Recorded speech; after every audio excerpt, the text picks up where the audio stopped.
John Tester of a really great place, Montana. What they said about this great American doctor, Ronnie Jackson, an admiral in the Navy, and Tester started throwing out things that he's heard. Well, I know things about Tester that I could say too. And if I said them, he'd never be elected again. Right. So will he say them? What are they? Let's bring in Dan Bongino, former NYPD officer, former Secret Service agent, and host of the Dan Bongino very successful podcast. So what do you think when you heard that line? Number one, I know you know the Dr. Jackson. Number one, you know that not only is he not going to be the next VA secretary, he's not going to get a hearing, and he's no longer going to be at the White House. So knowing that, and that Tester just came out with his innuendos and allegations, what do you think the next step is? Well, I'll tell you what it should be. Tester should resign, Brian, yesterday. ASAP, as soon as possible. The man's disgraced himself. He's disgraced the United States Senate. And most importantly, most critically, he's disgraced an American patriot, a good man, a friend. But I say this not out of a sense of friendship, Brian. I mean this. I want to be clear. Nobody has asked me to say anything about Ronnie Jackson. Not Ronnie, not a friend of Ronnie's, not his family, nobody in the White House. This was a man I knew personally. This was a guy who saved my butt when I was sick overseas many times when I was in the Secret Service. And let me just say, all of these allegations, I have never, Brian, I was the law enforcement guy on the ground. When there was some kind of problem on a visit with the doctor, someone in the military, or anyone else, me as a Secret Service lead advance, I would have been notified. I never saw any of this. This is a joke, and this was a political hit job of the highest order. Well, there were those 2 pages of essentially Oppo research that Tester apparently was relying upon. And a lot of the stuff was easy to confirm whether or not it was true. In fact, just over the weekend, I think the White House and the Secret Service came out and said, yeah, you know what, he never did actually crash that car. There's no evidence of that. But, you know, the insinuation that he was giving out pills, like, and they called him the candy man.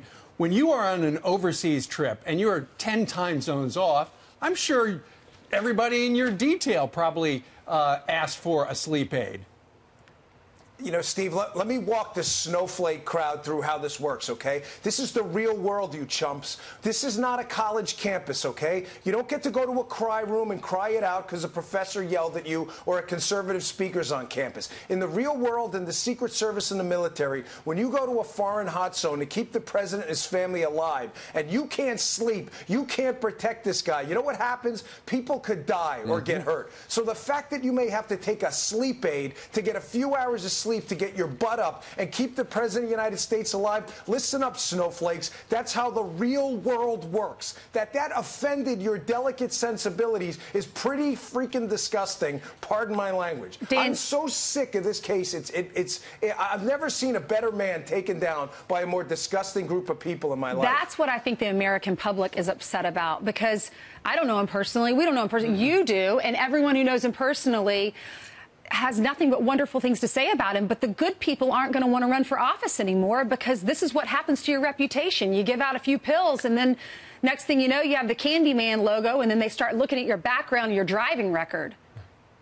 Ainsley, and he had no chance to correct it. The lie traveled around the world before Ronnie got to even open his mouth. And I encourage everybody to read the piece in the Daily Caller by the former special agent in charge of the president's detail, Mike White, a guy I worked for, another American patriot, an honorable guy. Read what he wrote about Ronnie Jackson. He had no reason to put his name out there. He's not that kind of guy, Mike. And he did it because that's the kind of guy Ronnie was. Well, he's not only he's not going to get the job, he's not going to even be at the White House. Among the people that have a hard time with John Tester, especially if you read between the lines, is fellow Democrat Adam Schiff. Listen to this. I'm always troubled when accusations are anonymous. I don't think you can rely on that kind of anonymous claim. Did Tester go over the line on this one? I imagine that folks have been talking to Senator Tester who were going to become public and not anonymous. And the administration realized that, and that's why they withdrew the nomination. But yes, if it were on nothing more than the anonymous claims, that's a slender read.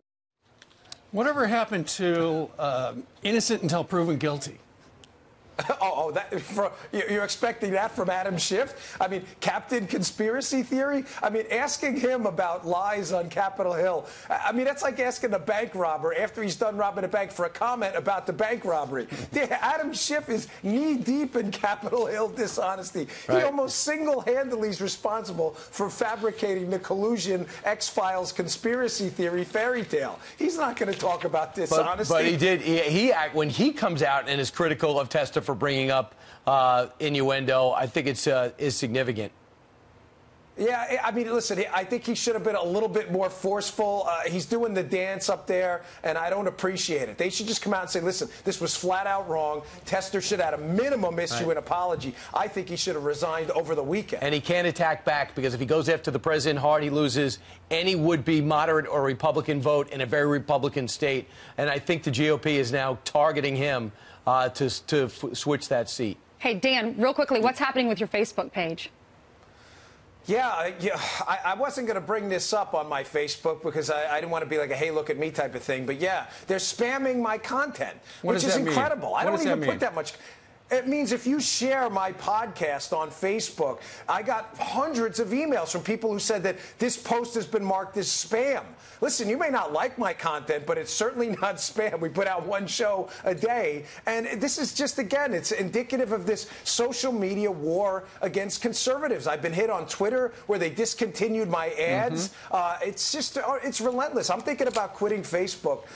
This is a battle I'm going through. Well, that's what they want you to do. I'm tired of it. That's what they want you to do. Yeah, but you know what? Brian, I'm tired. You know what? They may, but Facebook makes money off people like you and me putting content on it. And the minute people like you and me say, no, not today, then maybe they'll wake up and smell the coffee. I tell you what, Dan, we will put on our Facebook page your direct appeal to Mark Zuckerberg. What would you like to tell him about what they're doing to you?